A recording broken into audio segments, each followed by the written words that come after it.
our show in a nutshell.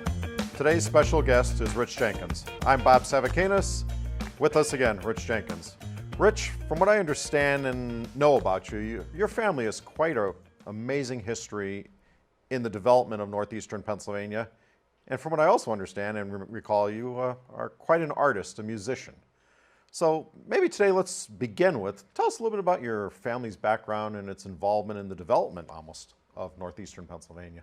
So, I found out recently, driving down the highway, there was Jenkins Township. And then Jenkins Township led me to Jenkins Bridge. And then Jenkins Bridge led me to Jenkins Fort.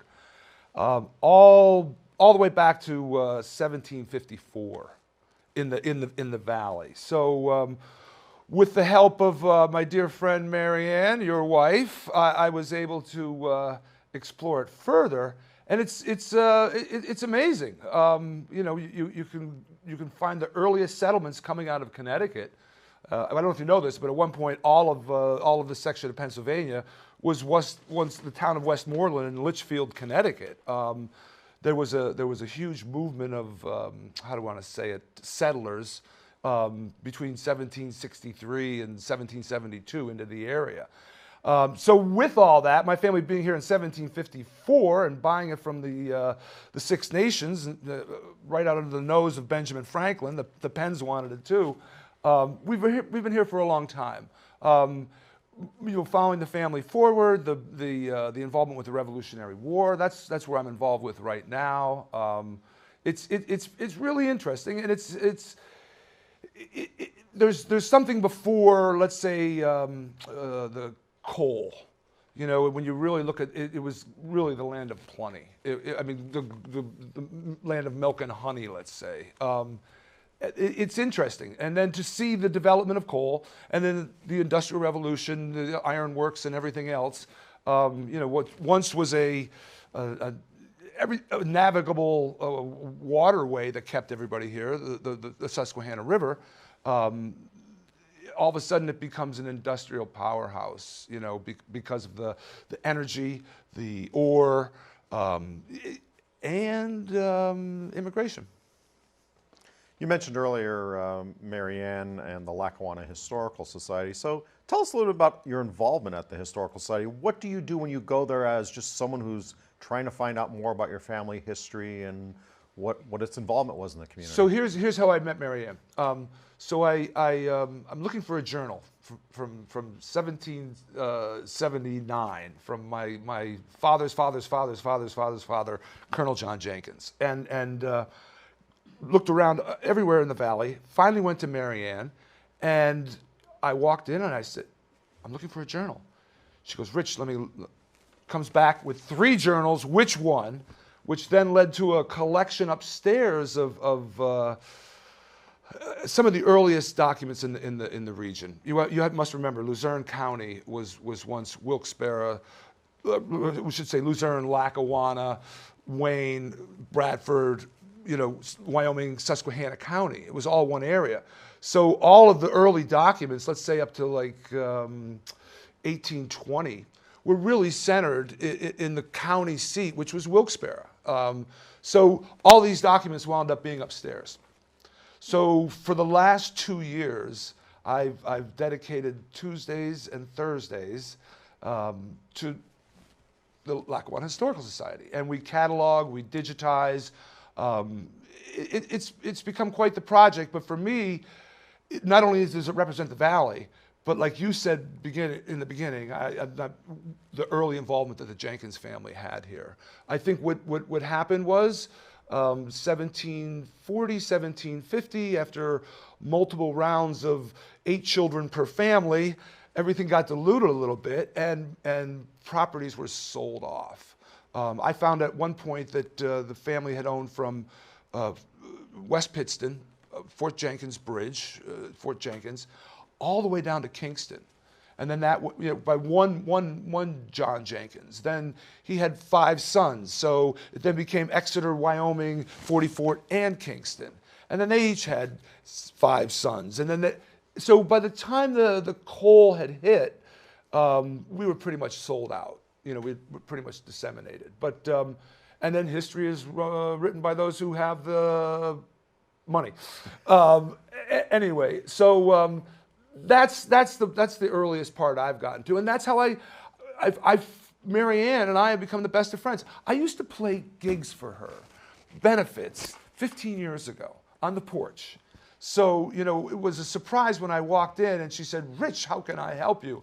And she did. So going back to the family history and everything, how do you feel as a descendant of descendants and everything about what your family's legacy has meant to northeastern Pennsylvania, and as you being that direct descendant? So I recently acquired a powder horn from 1779, which was my father's father's father's father's father's father's father, John Jenkins. I'm Richard John Jenkins. So the connect is amazing, and it's right there. Getting involved early on, as the story goes, Benjamin Franklin called my grandfather and another John Franklin, the two Johns, the wild Yankees. It was constant conflict in the beginning. So it's a similar situation to the Daniel Boone family. So a father and son come out. Father's the judge on behalf of the county of Litchfield, and then the son is a surveyor at 21 years old. So when they come out, they are, how do I want to say it? They're the agents for the state of Connecticut. This Susquehanna Company was formed. So they were pretty, how do I want to say it, active in every level. You know, early government, early judicial, early religious. I found some papers the other day where they were the original subscription list for the 44th Meeting House. And John Jenkins had given $500. John Scoville, Thomas Jenkins. It was the subscription list is the original, how do I say it, warrant for starting and money to incorporate. So the 44th Meeting House is still there within the 44th Cemetery. So when I go to places like that now, and you grab the door handle to go in, the connection's immediate. Quite a bit. I'm now on the board of the Jenkins Harding Cemetery. I'm on the board of the Wilkes-Barre Preservation Society, involved with the Lackawanna. I've been recently put on the Pennsylvania Historic and Monument Commission archive board. It's been a little adventure the last 2 years with your wife. Well, Rich, again, it's amazing the stories and the history that your family and what you meant in the development of our area. But I also know, besides history, you also have that artistic side. And the artistic side, I believe, is doing music. And I think you're going to treat us to one of your musical selections. And just because, of course, the current situation with the pandemic, COVID, and everything, I think you've had a little bit of time to write some songs. Have I? Well, would you care to? Yes. So within the whole pandemic, I'm not only unemployed but unemployable. It's been quite a shock. The last 2 years I've been performing with a woman, Nellie Mackay, and we've been doing the East Coast. We would go, you know, New Haven, Boston, Portsmouth, back. We'd go Philadelphia, Baltimore, New Hope, back, and now we're just back. I think our next we were postponed recently for a gig in September. 3 years in a row we've been playing it, and now it's postponed to March 2021. Well, I see you have a guitar here, and I know you've spent a little time writing, so are you going to treat us to one of those songs? I'll show you what I'm up to. I've been up to. Let's give our audience a taste of your musical abilities. So I've been a big fan of the 30s and 40s. Duke Ellington, Fats Waller, you know, it's good stuff. So along that way, you know, you play these songs all the time. When you have time to work things out, you steal bits and pieces. So I've kind of come up with this. It's called Can't You See? Can't you see how I need you, yeah? Can't you see how I care. Can't you see, yeah, how I love you so, yeah. Saw you there, such a cutie, yeah. I stood and stared at your beauty, yeah. I gotta know I love you truly like I do. Yes, I do. Every day I dream of you, us walking hand in hand. Every night I holler at the moon, yeah. Hey, hey, baby, yeah, I'm your man. Oh, can't you see how I need you, yeah? Can't you see how I care? Can't you see how I love you so, yeah? Second verse. Your mama don't like me, your papa too. So tell me, pretty baby, what we're ever gonna do. All I know, yeah, is I always be true. Oh. So California's calling, come on, let's go. Yeah, just you and me in a traveling show. We're having dancing in the aisles and screaming for more, more, more. We'll be the talk of the town. We'll get around, yeah, each and every night. Stick with me, yeah, my love. Someday our name will be up in lights. So can't you see how I need you, yeah? Can't you see, yeah, how I care? Can't you see, oh, how I love you so, yeah? How I love you so, yeah? How I love you so. Can't you see? That's what I've been doing during the corona. Howling at the moon. That was wonderful, Rich, and I'm sure you. our audience is enjoying going along with the music you just performed for us. Tell us a little bit about your musical career. I mean, you've been up and down the East Coast performing. Go back to the beginning. So Tell when us. we were talking with the cameraman, and the last time I did one of these with ECTV was 15 years ago. So you know, I cut my teeth in Scranton. You know, I did the blues thing with Mr. Spady for a couple of years, went indie for a while around OK Patty and those guys, and then the jazz bit. You know, and there was money to be made. You know, it's fun stuff. So four years ago, I moved out to the Deer Head Inn and it changed me. You know, like the Deer Head is located in the Water Gap. It's an hour and 15 minutes from New York City. So what Generations had done, Bob Dorough, Phil Woods, Bill Goodwin, they lived within the Water Gap, you know, some of them at the Deer Head. We were alumni, and they would travel back and forth to New York. So I moved out there. All of a sudden, there was that level of musicianship. And then I started going out to New York. And what I quickly found was that if I hired guys to play at the Deer Head, I wouldn't have to go out to New York as much. So it was good. And then we have the corona. So the Deer Head shut down. Almost every venue in New York City is in a perilous state right now. I know several clubs that have closed. The arts are in trouble. It's difficult. I don't quite see a way out of it. I mean, this is the first time I've done anything in front of a camera. I haven't Zoomed. I haven't.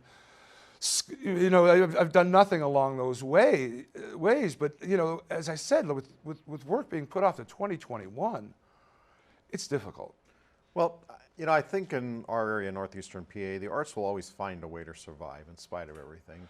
And just an example was perfect of what you just demonstrated for us. I mean, you may not be performing in the public, but your creative juices are flowing, your mind is flowing, you're writing new songs. I'm holding one of your CDs, and tell us a little bit about your CD that you did. So this is a product of the I should say the Deer Head. The producer was Bill Goodwin, three-time Grammy winner. He was my neighbor. He lived across the hall. So you know, with that, we found an arranger out of Juilliard. You know, recorded at Red Rock, which is probably I would say one of the better jazz studios And then, you know, the cast of players, you know, mostly New York cats, you know, young horn players. It's amazing, but, you know, they band together. And we, at the end of it, you know, I had to put it out, you know, for how do I say it, radio promo. And I needed somebody to write good liner notes for it. So I happened to know this guy was a critic, jazz critic for the Wall Street Journal. I gave him a copy of it 1,000 words later. It's gotten a lot of good press. Like we said, we did a radio promo campaign, which is basically every NPR station across the country. Over 2 million listeners. You know, it was a good campaign. I think I went up to 32 on the charts. You know, Congratulations. Well, for me, out of you know, originally out of Scranton, we aim to please. But for the most part, it's standards. You know, you can't go wrong with Sunny Side of the Street. You can't go wrong with Ain't Misbehavin'. You know, they seem to be a little bit timeless, and the way the jazz community is set up, you know, you have how many students coming out of Juilliard and Berkeley and New York City. You have a lot of people who still, you know, are trained in the music, you know, itself. It's good. When I originally approached it with from Scranton was something like the last piece I did. You know, my interpretation of a 1/6, you know, 2/5 progression. But when I hit the deer head and when I started playing with these guys, that's what I said. There were a lot of people out there performing it. I think recently there was I don't want to say it, a dance, a swing dance business. Let's say, I don't want to say it, a studio in Scranton. Scranton Swings, I think, is the name of it. I'm not quite sure. So for people in the audience that are listening, watching, and they want to start a musical career, I mean, what advice would you give them to be able to perform at public venues when they reopen someday, to record your CD, to market it, to get out there? Tell us a little bit about how you become a musician, if you want to put it that way. You buy lots of ramen noodles. No, you got to turn it into a business. You know, I mean, I garage band as a kid, you know, rock and roll, you know, back in the 70s and 80s. But it wasn't until I had myself, how do I say, packaged, branded, and could put it out as a product. I mean, I think that's, you know, be it a concert, be it a bar or a venue, or even on television, applause is what it's all about. So I always tell everybody at the end of the gig, you know, whoever I have working with me, is that's what you're selling. You know, so no matter how it's done, you have to provide entertainment. You know, I think that's what really got me, you know, pretty much settled. And then, you know, practice. And people, you have to make the right connects. I think my going to the Deerhead put me in a whole different circle of people, where I was able to, how do I say, befriend, work with, hire, produce. I even produced a couple shows out at the Deerhead for a while. Excuse me. So it's a business, and you have to treat it that way. So when you look at the years that you've spent in this, what is your favorite genre of music? I've heard you mention jazz a few times in our conversation, but what is your personal favorite? What do you enjoy listening to, and what do you enjoy performing? Hendrix was a god. So, but there's only one. So, how do I say it? Fats Waller was a god, but there was only one. You know, I just, for me, you have to be yourself. I mean, that's number one. Without that, you're so. Take all your experiences, your troubles, your joys, all that kind of stuff. And then, how do I say it?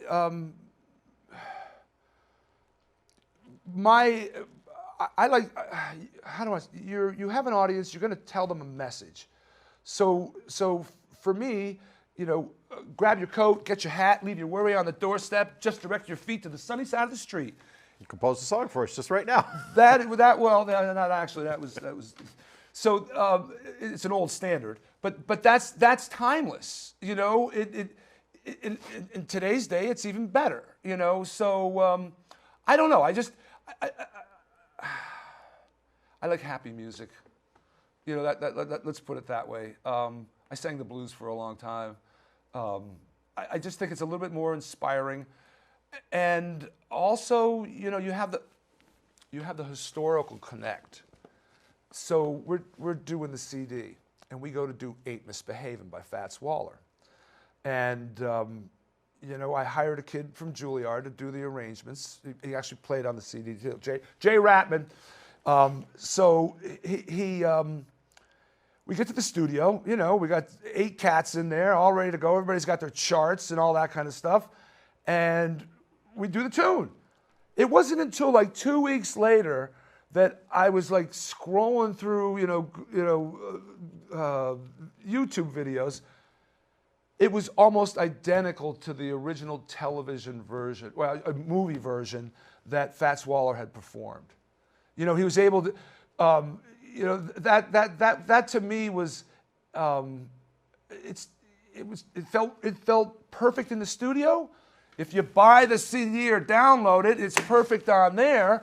And we weren't too, it lasted all that time. So let's get back to like, 50s rock and roll, Beach Boys, Crosby, Stills and Nash, you know, into the Hendrix, into the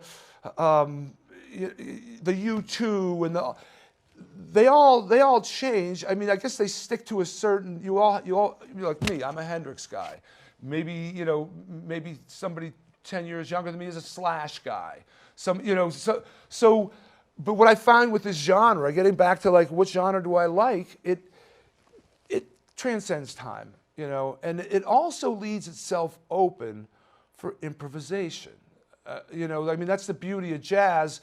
I call, you know, Satin Doll on the key of C, you know, I'll take the first verse, and then everybody takes an individual solo in their own interpretation over a standard melody.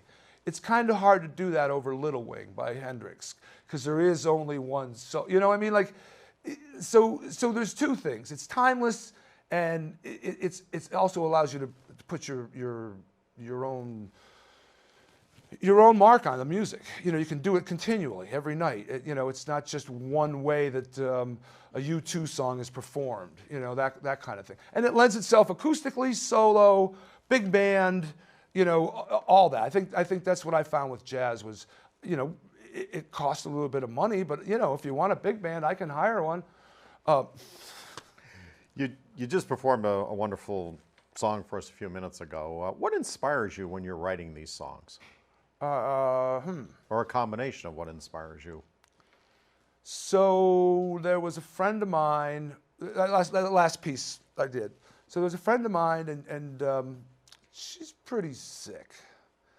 And she was, you know, and doesn't have a lot of say in the matter. She's good. And, you know, I got upset, and I said, you know, I'm just sitting there to myself, you know, man, can't you see what you mean to me? Like, take care of yourself. Like, can't you see what you mean to me? Can't you see how much I care? Boom. You know, and then there's the first part of a song. And then the progression has to come along. So the other part of it is like, okay, how much do I know in all my jazz vernacular, my progressions and chords, that I can kind of come, you know, can't you see what you mean to me? Can't you see what you care? Can't you see what you mean to me? Can't you see how I care? You know, like that kind of thing. Tension. Your mama don't like me, your papa too. That kind of thing, and then a resolve. Well, come on, let's go to California. We'll work it all out. You have to do it all in a short amount of time. But I think that's the other thing I like about songwriting, as opposed to short stories or novels or things like that. You have to condense it so quickly. It makes it hard to make the whole thing turn in three minutes, let's say. So that kind of thing. Yeah. Well, it's amazing, Rich. So just the family history that you have, which I think is going to lead into the ending of our show. You're going to do a song for us because I think you're very proud of northeastern Pennsylvania, living in the Scranton area, your family history, in addition to your musical career, and hopefully when things clear up, you'll be back out on there performing all around. Let's hope. Venues and everything like that. But if you'd care to, I mean, do you have a story about your guitar or anything, or would you just want to lead into So let me, closing can I tell you? So the next the song I'd like to play is Electric City, and I Electric City? I think we're all familiar with that term. So I wrote this. I think I wrote this at least 15 years ago, you know, it was what was going on in my life at the time. You know, I was kind of a musician about town and doing all that kind of stuff, and then to celebrate it. You know, I think it wasn't too much longer that the sign was relit on the Penn building. So you know, and then to see it grow and grow and grow progressively. You know, it's an amazing little town. You know, I travel quite a bit. I've lived several places, but you can't replace what's here. You know, I mean, it really is 40 years of friends, background, you know, triumphs, tragedies, all that kind of stuff. But it's home. It really is. Of all the places I've lived, you know, it's a very welcoming, manageable city. You know, and it's got its own history. It's got its own pride. It doesn't really rely on, you know, we've always been our own little island, you know. And as they said in an article the other day, it is the center of the universe. And I think you're a testament to how wonderful our area of northeastern Pennsylvania If you can make it here, you can make it anywhere. In fact, I believe there was a slogan for that. Exactly. If you'd care to entertain our audience with another one of your wonderful songs, and how can we get that CD for the public? RichJenkins.com. RichJenkins.com would to learn work more just about your career. fine. And then you'll see some videos there, some performances in New York, and I think some here as well. Good. Okay, Electric City. One of the names to describe our fair city of Scranton, for those who aren't familiar, Electric City.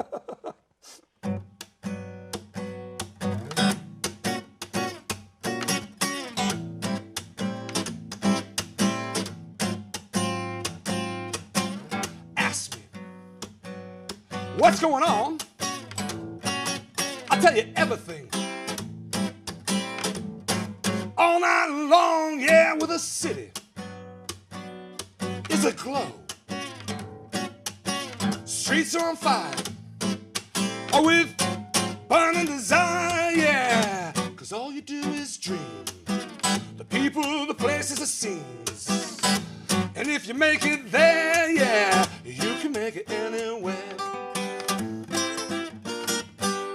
Such a place you never seen, where there's beautiful women straight out of a dream, yeah. When they're out in the town, there's adventure all around, and music fills the air.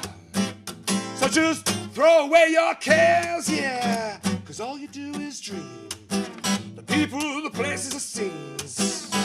And if you make it there, yeah, you can make it anywhere.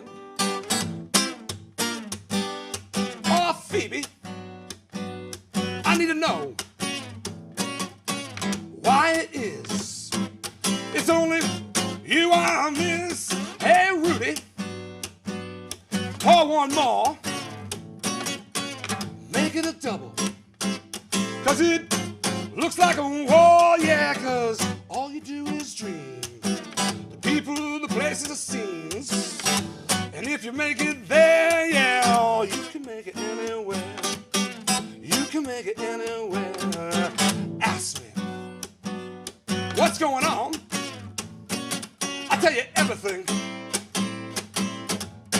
All night long, all night long.